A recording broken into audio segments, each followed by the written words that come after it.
A 42-year-old daredevil cave diver set out on his silver jubilee cave diving celebration at Dudu Lagoon. He was diving with another advanced diver and friend. However, while making their exit, a narrow side passage posed a threat to his safety. Dudu Lagoon, a stunning natural spot in the Dominican Republic, is located over 100 miles away from Santo Domingo. It's essentially a big hole in the ground surrounded by beautiful scenery. Getting there is easy with stairs made of cement that take you down to the water. The surface of the water is great for swimming, especially on the left side. As you swim around, you'll find a long tunnel and a cavern. The tunnel goes about 328 feet in, and there's a big open area, about 154 feet inside. The first part of the cavern has a really tall and wide tunnel with cool decorations that look dark and stained. One column in there is super tall, over 49 feet. The deepest part of the lagoon is about 66 feet. When you reach the end of the main tunnel, there's a steep slope going up about 20 feet. At the top, the path splits. To the right, there's a pocket of air, but you can't go outside from there. To the left, the cave keeps going, inviting you to explore more.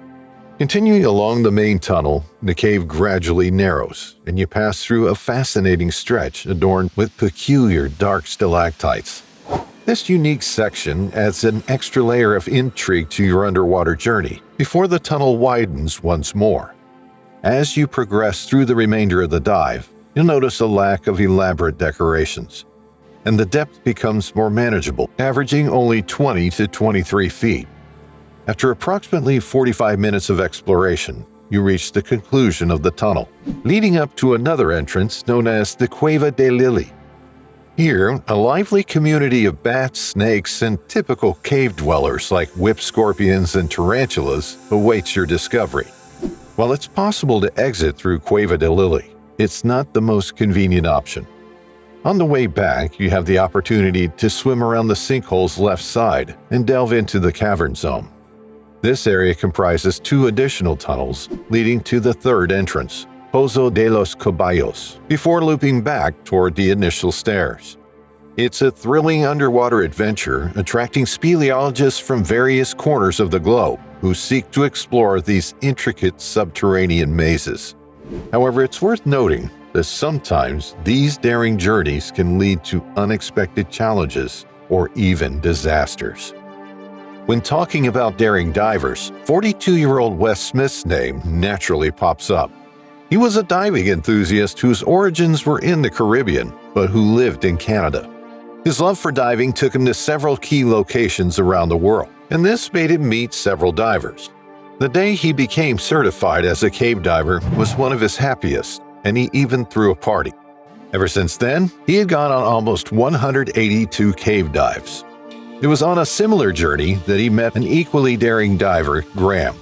Despite almost having lost his life in the blue hole on one dive, West never stopped. To mark West's 25 years as a diver, they set their sights on Dudu Lagoon. On the day of their eagerly anticipated dive, West and Graham excitedly drove to the dive site just as the sun was making its debut on the horizon. With their gear ready and enthusiasm running high, they eagerly suited up, ready to embark on this thrilling adventure. West took the lead as they commenced their underwater exploration. Descending into the depths of the lagoon, the pair eventually arrived at the entrance of the cave system. Navigating through tight passageways and boldly passing a clear warning sign, the cave system began to reveal its secrets.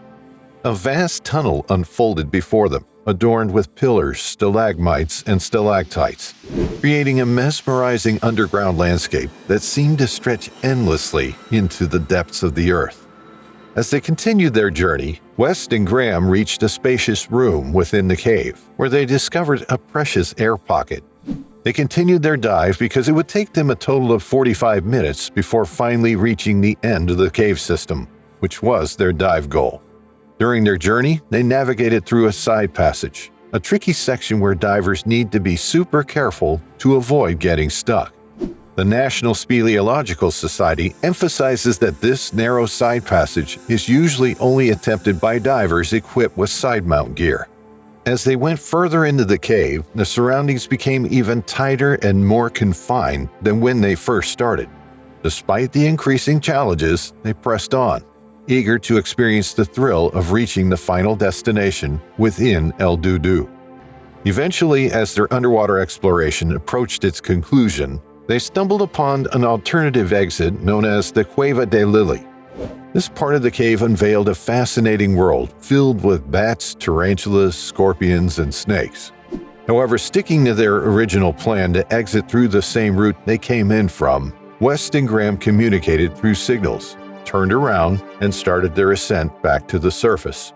For the exit dive, Graham took the lead. West was amazed by the beauty he was seeing, and with Graham still in the lead, the divers continued. At some point, Graham would look over at West to know if he was fine and following. In response, he would give a thumbs-up signal to indicate that he was fine. So they continued on their journey. During their dive, they ensured that they checked their gas, and they still had enough gas to help them make their ascent successfully. At this point, the thought of something going wrong wouldn't even cross their mind. They are simply trying to exit. The divers continued to retrace their path as they exited. Graham continued to lead the way. They dove through the narrow passageways carefully. Soon they got to the side passage, and Graham went ahead. At the other end, he waited for West before he could continue their ascent. However, he realized that he was taking longer than expected. He began to grow worried. Still hopeful, he waited for a few minutes, and when he didn't see West coming, he decided to go after him. On diving into the side passageway, he met with an unusual and unexpected sight. Graham saw that his friend was stuck. His tank had been caught in a loose guideline, and with the limited space, he was unable to move around to free himself. Graham thought about how this could have happened. He didn't notice the guidelines earlier, and if he had, he could have told West. Feeling really upset, he tried to figure out a solution, but there wasn't any. On top of that, he noticed the area was slowly getting filled with silt. Trying to get out, West kicked up more silt. Now, their stage bottles and the air containers they had were almost empty. Just thinking about it was really scary. Graham tried to tell West how to twist and turn, but it just made more silt move around. When he checked the pressure again, he saw that there was hardly any air left. It was getting really, really low. Feeling really sad, Graham had to gather up his courage and decide to leave West behind. Deep down, he hoped that something magical would happen to fix this terrible situation. Even though he didn't want to leave his friend alone, he promised West that he would go find help. You could see the fear on his face, and his eyes were practically begging for someone to come to the rescue. Almost running out of gas and full of fear, Lewis rushed up to the next set of stage bottles, which were about 100 feet up. He made it just in the nick of time. But even though he reached the bottles, he still felt really heavy-hearted, especially when he saw the bottle that West was supposed to use. Ascending, he felt a lot of fear. As soon as Graham popped out of the water, he shouted for help, and all the divers on the ground hurried over to him. He told them the whole scary story, pleading with them to rescue his friend. He was really worried that his friend might have already run out of oxygen. Nearly an hour later, 2 rescue divers made their way to the part where Wes got stuck, and their worst fears were confirmed. Sadly, he had already taken his last breath, and his lifeless body remained wedged in the narrow sections. Retrieving his body was tough due to the depth and the condition in which he was found. After trying for 3 days without success, a highly experienced diver, well-versed in similar rescues, finally managed to bring his body up to the surface. This serves as a great reminder of how risky cave diving can be.